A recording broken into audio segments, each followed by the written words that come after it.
2004 के बाद पिछले 19 सालों में सबसे भयानक ये ट्रेन इंसिडेंट है। सच बोलूं तो बहुत सदमे वाला हादसा है। बहुत सारे लोगों की जानें गई हैं।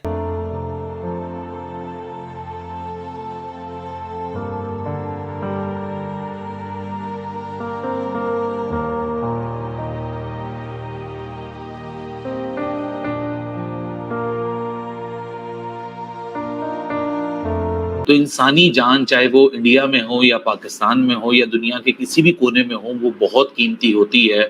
तो यार आप लोग भी दुआ करें, हम लोग भी दुआ करते हैं, क्योंकि ये तो ह्यूमैनिटी की बात है। दोस्तों, इस गम के मौके में हम हिंदुस्तान के साथ हैं और इस बात को लेकर पूरी दुनिया के बड़े बड़े लीडर्स ने जो है नरेंद्र मोदी जी को कॉल किए हैं। दोस्तों, सभी परेशान हैं क्योंकि इतनी सारी जाने जाना दोस्तों बड़ा दिल खराश होता है। लोगों का जेस्चर बहुत जबरदस्त था। सुना के रात लाइन लगाकर जो है वो खून देने के लिए, हथियार देने के लिए लोग खड़े रहे। तो ये ह्यूमैनिटी हमेशा सबसे ऊपर होती है भाई। हादसे में जाम हक और जख्मी होने वालों के लवाहिकीन के लिए इमदादी रकूम का भी ऐलान किया गया है। कैसे ऐसे लोग ब्लड देने पहुंचे थे कि डॉक्टर ने उन्हें कहा नहीं यार आप में खून की थोड़ी, उन्होंने कहा नहीं यार लो यार हमारे किसी भाई बहन को बचाओ इस वक्त। तो ये जो खैर सगाली का जज्बा होता है भाई, ये जो जज्बा होता है ये बहुत बड़ा होता है।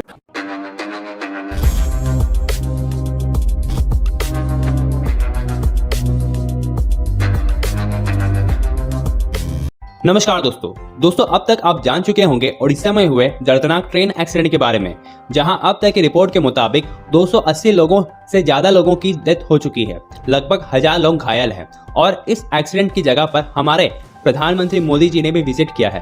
प्रधानमंत्री मोदी जी ने घायलों के ट्रीटमेंट के लिए ले जाए गए हॉस्पिटल को भी विजिट किया और इस एक्सीडेंट में घायल हुए लोगों से बातचीत की। और दोस्तों, मोदी जी ने मीडिया से बातचीत करते हुए कहा कि इस एक्सीडेंट को लेकर के पूरी जांच पड़ताल की जाएगी और हर एंगल से पता लगाया जाएगा कि किस गलती की वजह से ये एक्सीडेंट हुआ है और इसके दोषियों को सख्त से सख्त सजा भी दी जाएगी। और इसके साथ साथ मोदी जी ने यह भी कहा है कि जो लोग इस ट्रेन एक्सीडेंट में घायल हुए हैं उनको सरकार ट्रीटमेंट प्रोवाइड करेगी जिससे वे पूरी तरह से स्वस्थ हो जाए। और जिन लोगों ने अपनी जान गंवाई है उनके फैमिली मेंबर्स के साथ भारत सरकार खड़ी है। तो चलिए दोस्तों, इसी पर आगे पाकिस्तानी मीडिया का रिएक्शन देखते हैं। ये 3 ट्रेन क्लैश हुआ है और अब तक जो लास्ट मेरी इत्तलात हैं हम लोग जो पढ़ रहे थे, तो मतलब यार 288 लोग डेथ हो चुकी हैं इस वक्त तक और तकरीबन अराउंड 800 प्लस हो गई थी। जो मैंने लास्ट पढ़ा है यार, ये 1 घंटे पहले की रिपोर्ट है। तो पहले तो यार जितने भी लोग इसमें इंतकाल कर गए, मुंतकिल हो गए, और जितने भी लोग इसमें जो है वो ज़ख्मी हैं, ज़ख्मियों के लिए बहुत सारी दुआएं कि यार ज़ख्मी जो है वो किसी ना किसी तरह दुरुस्त हो जाएं और वो ठीक हो जाएं। क्योंकि बताया ये जा रहा है कि वो जो 803 लोग हैं, ये पहले कैजुअल्टीज़ की जो तादाद थी, जो पहले ज़ख्मियों की तादाद थी, ये बहुत ज़्यादा थी। लेकिन फिर इसी में से कुछ लोग एक्सपायर होते चले गए। तो इसमें से अब भी 30%, मोर देन 30% लोग बड़े सीरियस हैं, जो इत्तलात हैं, जो मैंने लास्ट पढ़ा है। तो यार आप लोग भी दुआ करें, हम लोग भी दुआ करते हैं, क्योंकि ये तो ह्यूमैनिटी की बात है यार। ये चाहे ऑस्ट्रेलिया में भी हुआ होता तो ये तो फिर भी हमारे ही अपनी जगह पर हुआ है और एशिया में हुआ है। तो यार इसके लिए आप लोग दुआएं करें और कोशिश करें कि यार ये मामलात जो है वो ठीक हो जाएं। और जितने लोग दुनिया से जहान फ़ानी से इस हादसे की बदौलत कूच कर चुके हैं, यानी कि दूसरी परलोक सदार चुके हैं, उनके लिए भी दुआ करें कि यार उनके घर वालों को, उनके जो लवाहिकीन है, उनको सब्र आए। क्योंकि ये बड़ा एक अजियतनाक लम्हा है यार। देखें, जिसने जो आया है दुनिया में उसने जाना है। डिफरेंट दुनिया में अकीदे हैं लोगों के, लेकिन जो आया है उसने जाना है। इस बात पर कोई भी चैलेंज नहीं कर सकता, बहाना कुछ भी बन जाए। तो ये मैं आपको बता दूं कि कुदरत के हाथ में होती हैं सारी चीजें। हाँ। और हम पूरी जिंदगी प्लान करते हैं, अपनी फोकस करते हैं चीजों के ऊपर कि हमने 5 साल बाद ये करना है, 4 साल बाद ये करना है। अब जो पैदा करने वाला है जी, उसकी भी एक मंशा होती है और वो भी कुछ ना कुछ चाहता है। हम अपने उसमें, यानी कि मेरे वालिद की जब डेथ हुई, बिल्कुल ठीक थे, सेट थे, एकदम बिल्कुल ही सही खुशबाश थे। मगर ये कि वो मुझसे बेहतर जगह पर है।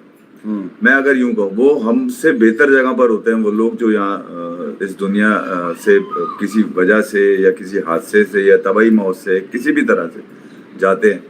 हम उनको याद करने के लिए उनके लिए दुआ कर सकते हैं जी।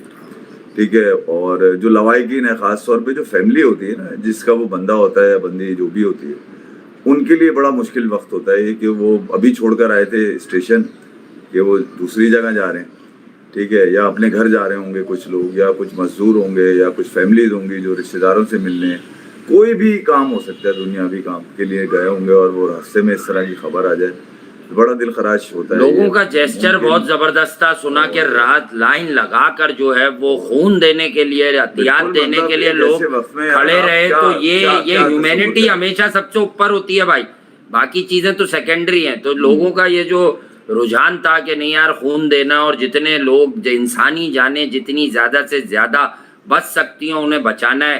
तो यार मैं उन लोगों को भी सलाम पेश करता हूँ कि जो किसी बात की परवाह ना किए हुए आ गए। और बताया ये गया कि कुछ ऐसे लोग भी थे, लोग आपको अंदर की खबर नहीं बताएंगे, हमें इस तरह के टॉपिक्स उठाते ही नहीं है, लेकिन क्योंकि ये इंसानी जानों का मसला है तो हमने कहा हम इस पे बात करेंगे। तो हम वो बात बताएंगे जो किसी ने नहीं बताई। ऐसे ऐसे लोग ब्लड देने पहुंचे थे, मैंने पढ़ा है कि ऐसे ऐसे लोग ब्लड देने पहुंचे थे कि डॉक्टर ने उन्हें कहा नहीं यार आप में खून की थोड़ी, उन्होंने कहा नहीं यार लो यार हमारे किसी भाई बहन को बचाओ इस वक्त। तो ये जो खैर सगाली का जज्बा होता है भाई, ये जो जज्बा है होता है, ये बहुत बड़ा होता है। तो दोस्तों एक बहुत बड़ा हादसा जो हिंदुस्तान ओडिशा में हुआ है, जो 3 ट्रेनें आपस में टकराई है दोस्तों, सच बोलूं तो बहुत सदमे वाला हादसा है। बहुत सारे लोगों की जानें गई हैं। RIP उन सब के लिए, हम गम में बराबर के शरीक हैं। हिंदुस्तान की उन फैमिलियों के जिनके अपने जान से गए हैं इस ट्रेन हादसे में, या जो लोग इंजर्ड हैं उनके लिए दुआ करते हैं कि अल्लाह ताला जल्दी उनको की सेहत ठीक हो जाए, वो जल्दी से दोबारा रिकवर हो जाए। लेकिन दोस्तों एक बात समझ में नहीं आती, देखें हादसे तो पूरी दुनिया में होते हैं, हर देश में होते हैं, कहीं ना कहीं कुछ ना कुछ हादसे होते रहते हैं। लेकिन एक चीज जो मैंने नोटिस की है, हिंदुस्तान के अंदर ट्रेन हादसे काफी ज्यादा होते हैं। देखिए ट्रेन हादसे पाकिस्तान में भी होते हैं और भी बहुत सारे देशों में होते हैं, लेकिन बहुत अरसे में एक हादसा हो जाता है, एक हाथ इंसिडेंट हो जाता है। लेकिन भाई ये जो हिंदुस्तान के अंदर ट्रेन का इतना ज्यादा, मैं आप लोगों ने भी देखा होगा, मैं पहले से बहुत ज्यादा सुनता था कि 2 ट्रेनें टकरा गई आपस में, एक ट्रेन ने दूसरी ट्रेन को हिट कर दिया ये पटरी से। ये मेरे समझ में नहीं आ रहा कि आखिर ऐसा क्यों है। क्या ट्रैफिक सिस्टम में कोई खराबी है, या फिर मेरे को नहीं लगता कि ट्रेन पुराने होंगे या ट्रेन में कोई मुश्किल होगा। ये जब भी एक्सीडेंट होता है अब हिंदुस्तान के अंदर यही दिखने को मिलता है कि एक ट्रेन दूसरे ट्रेन से टकरा जाती है, या तो एक ट्रेन कड़ी होती है या तो दोनों एक ही ट्रैक पे आ जाती है। या ये मसले बहुत ज़्यादा जो मैंने देखे हैं हिंदुस्तान के अंदर। तो इस वजह से कभी ट्रेन नहीं टकराई कि ट्रेन काफ़ी पुरानी थी, ब्रेक काम नहीं करी, या फिर पटरी से उतर गई ट्रेन, या कुछ और हुआ है।